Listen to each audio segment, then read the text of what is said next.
M. Drosten, virologiste à l'hôpital de la Charité à Berlin, M. Wheeler, vétérinaire et chef de l'équivalent allemand du CDC, le RKI, et M. Tedros, chef de l'Organisation mondiale de la santé, ou OMS. On fait savoir que l'Allemagne était un pays particulièrement discipliné et qu'elle devait donc devenir un modèle pour le reste du monde pour son respect strict et bien sûr réussi des mesures de lutte contre le corona. Car le coronavirus, prétendument nouveau et très dangereux, n'a causé aucune surmortalité dans le monde, et certainement pas ici en Allemagne. Mais les mesures anti-corona, dont les seuls fondements sont les résultats du test PCR, qui sont à leur tour tous basés sur le test allemand Drosten, ont entre-temps causé la perte d'innombrables vies humaines et ont détruit l'existence économique d'innombrables entreprises et individus dans le monde entier. En mai 2019, le plus fort des deux partis qui gouvernent l'Allemagne au sein d'une grande coalition, la CDU, a tenu un congrès sur la santé mondiale. Apparemment, à la demande d'importants acteurs de l'industrie pharmaceutique et de l'industrie technologique. Lors de ce congrès, the usual suspects, pourrait-on dire, ont prononcé leur discours. Angela Merkel y était et le secrétaire allemand à la santé, Jens Spahn. Mais d'autres personnes, auxquelles on ne s'attendait pas forcément à ce qu'ils assistent à un tel rassemblement, étaient également présents. Le professeur Drosten, virologue de l'hôpital de la Charité à Berlin, le professeur Wheeler, vétérinaire et directeur du RKI, l'équivalent allemand du CDC, ainsi que M. Tedros, philosophe et directeur de l'Organisation mondiale de la santé, l'OMS. Ils y ont tous prononcé des discours. Les principaux lobbyistes des deux plus grands fonds de santé du monde, à savoir la fondation Bill et Melinda Gates et le Wellcome Trust, étaient également présents et ont prononcé des discours. Moins d'un an plus tard, ces mêmes personnes ont pris les devants dans la proclamation de la pandémie mondiale de corona. Ils ont fait en sorte que des tests PCR de masse soient utilisés pour prouver les infections massives au Covid-19 dans le monde entier et font maintenant pression pour que des vaccins soient inventés et vendus dans le monde entier. Ces infections, ou plutôt les résultats positifs des tests PCR, sont à leur tour devenus la justification du confinement mondial, de la distanciation sociale et des masques faciaux obligatoires. Lorsque le Bundestag allemand a annoncé une situation épidémique d'importance nationale, la seule personne qu'ils ont écoutée était M. Drosten. La population a été délibérément poussée à la panique par les politiciens et les médias dominants. Et il existe de nombreux rapports crédibles selon lesquels des médecins et des hôpitaux du monde entier ont été payés pour avoir déclaré une personne décédée comme étant victime du Covid-19 plutôt que d'inscrire la véritable cause du décès sur le certificat de décès. Vous comprenez que nous, par exemple, si on a un lien épidémiologique où dès que le COVID-19 peut être une cause, on le met comme étant la cause du décès, alors qu'ailleurs, ça ne se fait pas. Moi, je trouve aussi qu'il y a d'autres pays qui ne déclarent que les décès des personnes qui ont été testées. Ici, on compte les décès pour lesquels, je l'ai dit, il y a eu un lien épidémiologique, donc des cas qui n'ont pas été testés. Comme par exemple une crise cardiaque ou une blessure par balle.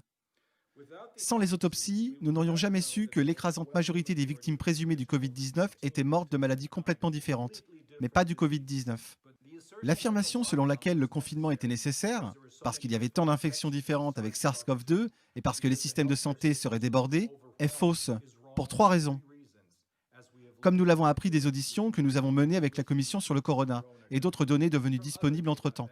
Oui, le docteur David Nabarro, il a accordé une entrevue à The Spectator, qui est un magazine politique britannique. Et dans l'entretien, il demande aux leaders de la planète de cesser d'utiliser le confinement comme principal instrument pour contrôler le virus. Le confinement serait donc utilisé pour se réorganiser, pour rééquilibrer les ressources, notamment dans le système de santé. Que le système immunitaire de l'organisme se souvient de tous les virus qu'il a combattus dans le passé. Et à partir de cette expérience, il reconnaît également une souche supposée nouvelle, mais toujours similaire du virus de la famille des corona. C'est d'ailleurs ainsi que le test PCR pour la détection d'une infection a été inventé par le désormais tristement célèbre professeur Drosten. Au début du mois de janvier 2020, sur la base de ses connaissances très élémentaires, M. Drosten a mis au point son test PCR qui est censé détecter une infection par SARS-CoV-2. Sans jamais avoir vu le vrai virus de Wuhan en Chine, ayant seulement appris par les médias sociaux qu'il se passait quelque chose à Wuhan, il a commencé à bricoler sur son ordinateur ce qui allait devenir son test PCR Corona. Pour cela, il a utilisé un ancien virus SARS, espérant qu'il serait suffisamment similaire à la prétendue nouvelle souche du coronavirus trouvée à Wuhan. Puis, il a envoyé le résultat de son bricolage informatique en Chine afin de déterminer si les victimes du prétendu nouveau coronavirus avaient été testées positives. Ils l'ont fait. Et cela a suffi pour que l'Organisation mondiale de la santé sonne l'alarme de la pandémie et recommande l'utilisation mondiale du test PCR de Drosten pour la détection des infections par le virus.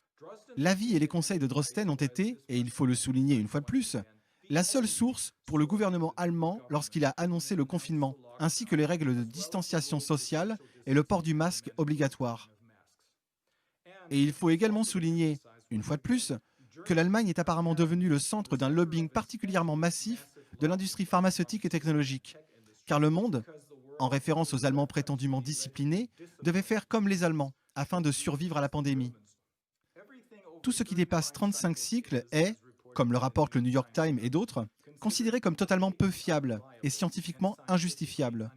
Cependant, le test de Drosten ainsi que les tests recommandés par l'OMS qui ont suivi son exemple sont fixés à 45 cycles. Cela peut-il être dû à la volonté de produire le plus grand nombre possible de résultats positifs et de fournir ainsi la base de la fausse supposition qu'un grand nombre d'infections ont été détectées? Même Drosten lui-même a déclaré dans une interview accordée à un magazine économique allemand en 2014, à l'époque concernant la prétendue détection d'une infection par un virus SARM, prétendument à l'aide du test PCR, que ces tests PCR sont si sensibles que même des personnes très saines et non infectieuses peuvent être testées positives. À ce moment-là, il a également pris conscience du rôle puissant des médias qui sèment la panique et la peur, comme vous le verrez à la fin de la citation suivante. Il a dit alors dans cette interview, je cite, « Si par exemple, un tel agent pathogène se répand sur la muqueuse nasale d'une infirmière pendant 1 jour ou 2 sans qu'elle ne tombe malade ou ne remarque rien, alors elle est soudainement un cas SARM. Parce que le corona est une opportunité commerciale très lucrative pour l'industrie pharmaceutique dans son ensemble. Cela signifie que des résultats de tests positifs, contrairement à toutes les autres affirmations de Drosten, Wheeler ou de l'OMS, ne signifient rien en ce qui concerne les infections. Et ça, même le CDC le sait, comme cité plus haut. Entre-temps, un certain nombre de scientifiques très respectés dans le monde entier supposent qu'il n'y a jamais eu de pandémie de corona, mais seulement une pandémie de tests PCR. C'est la conclusion à laquelle sont parvenus de nombreux scientifiques allemands tels que les professeurs Pachty, Reiss, Milling, Ackert, Wallach et bien d'autres, dont le professeur John Ioannidis, mentionné ci-dessus, et le professeur Michael Levitt de l'université de Stanford, lauréat du prix Nobel.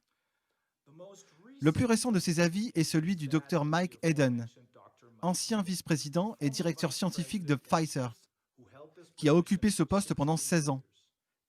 Lui et ses co-auteurs, tous des scientifiques de renom, ont publié un article scientifique en septembre 2020 et il a écrit un article de magazine correspondant le 20 septembre 2020.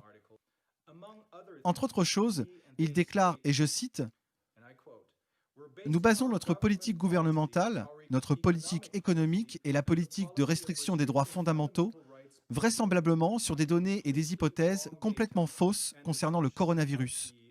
Sans les résultats des tests qui sont constamment rapportés dans les médias, la pandémie serait terminée car rien ne s'est vraiment passé. Bien sûr, il existe des cas individuels de maladies graves, mais il y en a aussi dans chaque épidémie de grippe. Il y a eu une véritable vague de maladies en mars et avril, mais depuis lors, tout est rentré dans l'ordre. Seuls les résultats positifs augmentent et diminuent de façon spectaculaire selon le nombre de tests effectués. Mais les cas réels de maladies sont terminés. On ne peut pas parler d'une deuxième vague. Le professeur d'Oxford, Carl Heneghan, directeur du Centre de médecine factuelle, écrit que le virus Covid ne disparaîtrait jamais si cette pratique de test était poursuivie, mais serait toujours faussement détectée dans une grande partie de ce qui est testé. Si les tests PCR n'avaient pas été utilisés comme outil de diagnostic des infections au corona, il n'y aurait pas de pandémie et il n'y aurait pas de confinement. Mais tout aurait été perçu comme une simple vague moyenne ou légère de grippe. Davantage de scientifiques, mais aussi de juristes, reconnaissent que du fait de la panique délibérée et des mesures liées au corona rendues possibles par cette panique, la démocratie risque fort d'être remplacée par des modèles totalitaires fascistes. Le professeur allemand de droit civil Martin Schwab soutient cette conclusion dans des interviews publiques, dans un avis juridique complet d'environ 180 pages. Il s'est familiarisé avec le sujet comme aucun autre juriste ne l'a fait jusqu'à présent, et a notamment fourni un compte-rendu détaillé de l'échec complet des médias dominants à rendre compte des faits réels de cette prétendue pandémie.